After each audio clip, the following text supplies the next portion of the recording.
both of us. Hello, I'm doing another video with the chicken eaters at Lee's Recipe. I got Tim Schnel with me with his 33 Plymouth. Now he's been bragging he's got quite a story about this car. Tell us about how you got this car, Tim. All right, well, I found it out in Sioux City, Iowa. So me and my wife, I was telling her that I was going to fly out there and buy this car and drive out west in it as soon as we purchased it and everything. She was all BS. Anyway, I booked these tickets, flew out there. Me and her flew out and bought this car in Sioux City, Iowa. And then the guy, when we picked the car up and purchased it, we liked it, so we bought it. And then the guy goes, hey, how you gonna get this home back to Kentucky? I said, well, you told me you drove it 4 or 5 hours at some car shows and stuff, so I feel like it's pretty dependable. He goes, well, it is. I said, well, I'm not going home to Kentucky. I'm going out west. We've never been out west in our lives. So we get in the car, buy the car the next day from the guy, hop in the car, went up I-90 and went out to South Dakota, stayed out there for 2 or 3 days, and then we went over to Deadwood. They had that big Deadwood car show over there that weekend. It was just crazy timing. It was in the fall of the year. And then after that, we went back over to Hill City, stayed there for another day or so. Then we decided to ride out to Coyote, Wyoming. Stayed out there for a day, but on the way to Coyote, Wyoming, we were going through all that high country. Well, it starts raining a little bit. Not too long after that, it starts snowing.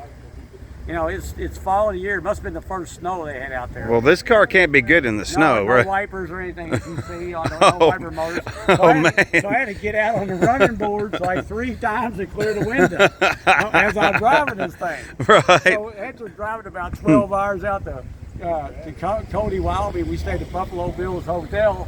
And nice. For 2 or 3 days, watched the gunfights and did all this stuff out there.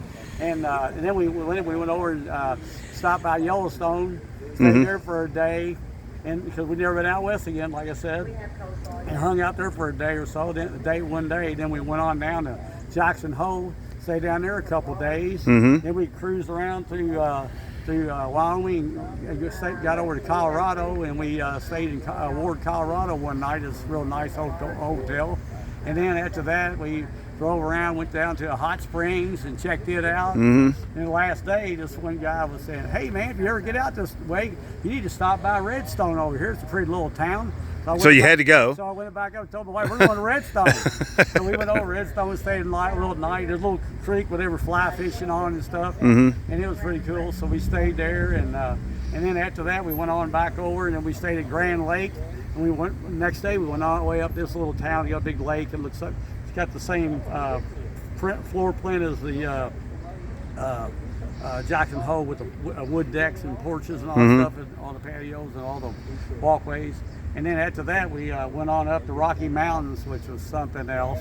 Beautiful. You know, we thought Gatlinburg had mountains. No, nothing. Rocky Mountains, unbelievable. Right. Then we went up there and stayed at Estes Park a couple days. Nice. Hung out up there. Then we were gone 2 weeks and 3 days.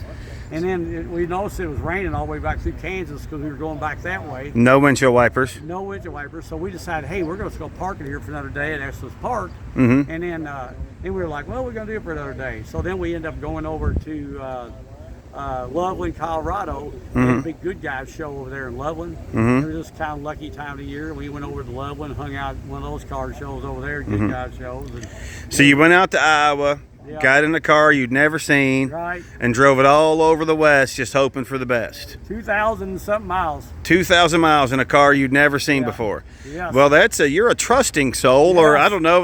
I've been called a little different. But yeah, a car loving fool. No, I mean, no, that's a great story, man. We just didn't run it real hard, run, 50, 60 miles, that's 62 or so, on the freeways. It took it easy. We didn't know the car, so we didn't want to run the tar out of it, Right. We checked your fluids and stuff, and it did fine.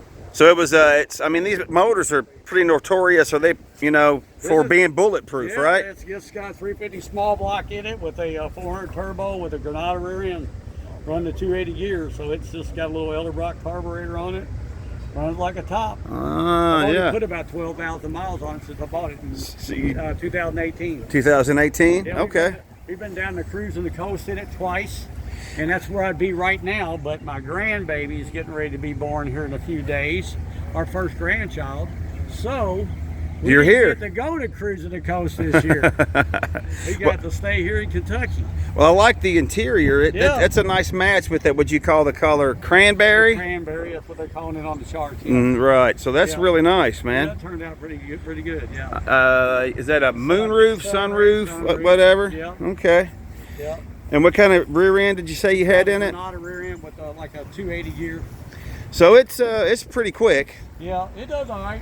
When I was driving down to not Beatersville, down to Evansville a while back, I picked up a piece of metal and it kind of messed up my fender back here. Oh. See that piece of metal me and my buddy was driving. Oh yeah, that's a shame. Flipped around and shot that metal out right there and took out my tires. So I'm ordering a brand new set of tires. They don't have my sizes right now. I haven't got it in the shop to get it fixed yet. But it's a good driving car and had a lot of fun with it. What kind of what would you call these rims? What are they called? They're knockoffs. They're like the spoke knockoffs. I mean, they're like you just take a lead hammer, knock them off. Oh, okay. And, when you're. Well, this has got the running boards. It kind of reminds me of the old gangster movies. Yeah. You almost picture somebody with a Tommy gun hanging on the outside of it, shooting up, the bad guys. Well, I got a Tommy gun with it. The guy I bought the car from. Oh yeah. A little wooded Tommy gun for this car. Oh. But I don't carry it around with me. For obvious reasons. Yeah. Well, he goes, you put it out in front of the car, you got to watch the kids. They'll run off with it. That's what he was telling me. Right. I felt a leak or something blow out of me earlier. Yeah. It's an old suicide door. All I got to do is put some kick panels and my speakers in there. But I'm about done with the first phase. I still got to do the headliner. But I got a little sunroof leak, so I want to get that fixed before I do the headliner. Well, it's a story of you're constantly having something to do with the vehicle, right? Hey, old cars, all we need a little and money. And money. I see you got to. I guess you got to have the obligatory bullet wound. Yes. Yeah. Well, it is a beautiful car, Tim. I appreciate your time, buddy. No problem at all, Leave me a comment. Please like and subscribe. Thank you very much, Tim. You've been a real pleasure, sir. All right, you too. I hope to see you at the auto show. We'll be out there. Thank you.